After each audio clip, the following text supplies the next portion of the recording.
Hello, আসসালামু আলাইকুম everyone. আজকে আমি এখান থেকেই একটা ভিডিও শুরু করে দিলাম।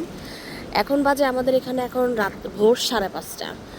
এই এখন আমি 5:30টার দিকে এই জায়গাতে কি করি? এটা হচ্ছে আমাদের এখানকার ক্রেটলি অ্যাপার্টমেন্ট। ক্রেটলি অ্যাপার্টমেন্ট এটাকে আমরা আবার বাঙালি পাড়াও বলি, বিকজ অফ আমাদের নরম্যানের 95% 95%, হ্যাঁ 95% বাঙালি হচ্ছে এই অ্যাপার্টমেন্টটাতে থাকে। তো আজকে আমার এখানে আসার কারণ হচ্ছে গোলাম আজম আর সাগরিকা দাস, এই দুইজন আপনার স্যান ডিয়েগো যাবে কনফারেন্সের জন্য ইউনিভার্সিটির পক্ষ থেকে। ওদেরকে আসলে আমার এয়ারপোর্টে নামাইতে হবে এবং দুইজনের আসলে দুই টাইমে ফ্লাইট, এই জন্য আমার এত আরও আগে আসা। আর তারপরে তো কাজে যাব। আর এই অ্যাপার্টমেন্টে ওই যে বললাম ম্যাক্সিমাম বাঙালি, 95% বাঙালি এই অ্যাপার্টমেন্টে থাকে, বিকজ অফ এই অ্যাপার্টমেন্টে একটা মাত্র বিল।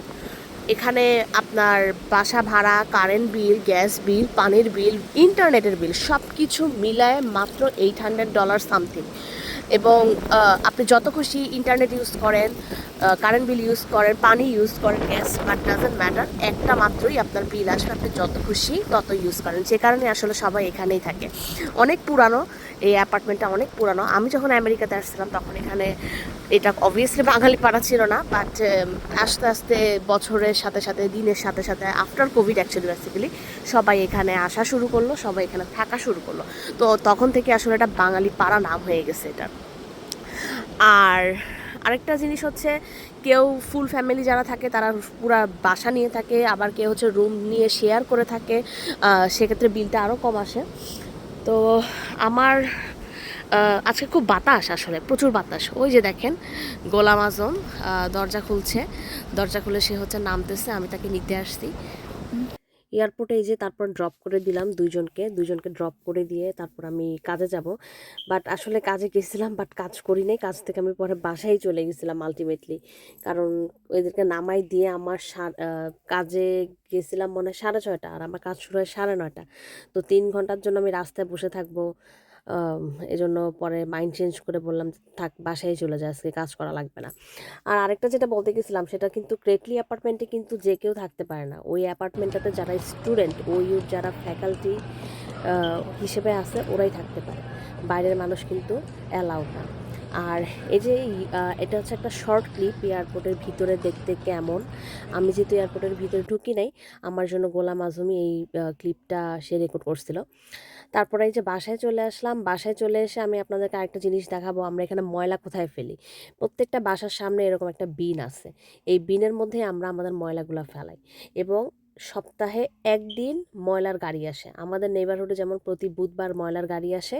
এবং যখন গাড়ি আসে তখন এই বিনগুলো আমরা বাসার সামনে এভাবে রেখে দিই। তখন গাড়ি কি করে, গাড়ি যখন আসে তখন এই বাসার সামনে থেকে ময়লাগুলো তারা ট্রাকে করে নিয়ে যায়। তারপর যখন নিয়ে যায় তখন ময়লার বালতি যখন খালি হয়ে যায় তখন আমরা এই বিনটাকে নিয়ে কেউ কারো গ্যারাজে, কেউ কারো ব্যাকইয়ার্ডে, মানে যে যেভাবে রাখে সেভাবে রেখে আসি। যেমন সামনের বাসার এটাকে যদি দেখাই, সামনের বাসার ওরাই যেভাবে রাখছে। তো ওটাই বললাম, যে যেভাবে রাখে, কিন্তু যেদিন গাড়ি আসবে সেদিন সবাই এই বিনটাকে বাসার সামনে এভাবে রেখে দেয়। এভাবেই এখানে ময়লাটা মানে আমরা মানুষজন পিক আপ করে আর কি। আর আজকে খুব উইন্ডি একটা বাতাস ছিল, প্রচুর ঠান্ডা ছিল, প্রচুর উইন্ডি, যে কারণে আসলে আমি কাজে 3 ঘন্টা বসে থাকতে চাই নাই। যে কারণে আমি ডিসিশন নিলাম থাক, বাড়ি চলে যাই। খুব উইয়ার্ড লাগতেছে, যে টাইমে বাসা থেকে আমি বের হই সেই টাইমে আমি বাসার ভিতরে ঢুকলাম আজকে। আর এই যে এখন একটা গাছের পাতাও নাই, কিন্তু এই যে গাছের পাতা আস্তে আস্তে শুরু করবে আস্তে আস্তে। আমার যেহেতু স্প্রিং যেহেতু এখন চলতেছে, শীত শেষের দিকে, সব কিছুই এখন আবার পাতায় পাতায় ভরে যাবে। শীত আসলে এরকম খালি হয়ে যায়, কিন্তু সামার আসলে আবার ভরে যায়। আর এই যে আমার বাসা, এইটা আমার বাসার সামনে ফ্রন্টিয়ার, এটা এই যে দুইটা গাড়ি, ওটা আমার জামাইয়ের, এটা আমার। আর এটা হচ্ছে আমার বাসার সামনে। আর আমার বাসার সামনে এই যে দেখেন ইট পাথওয়েটা, এই যে গাছগুলা এগুলা কিন্তু মরে না, এগুলো কিন্তু 12 মাসই গাছ, এগুলা কোনোদিনই মরে না। আর এই প্রজেক্টগুলো আসলে আমার জামাই বানাইছে, আমার জামাই করছে এগুলো, আগে কিছুই ছিল না, বাড়ি কেনার পরে সে বানাইছে এগুলা, সে আরও করে, এগুলা করবে ইনশাল্লাহ। তো এই ছিল আজকে আমার একটা শর্ট ভিডিও। সকাল সকাল একদম ঘুম থেকে উঠেই একটা শর্ট ভিডিও করে ফেললাম। তো আশা করি আপনাদের ভালো লেগেছে। ভালো থাকবেন। আল্লাহ হাফেজ।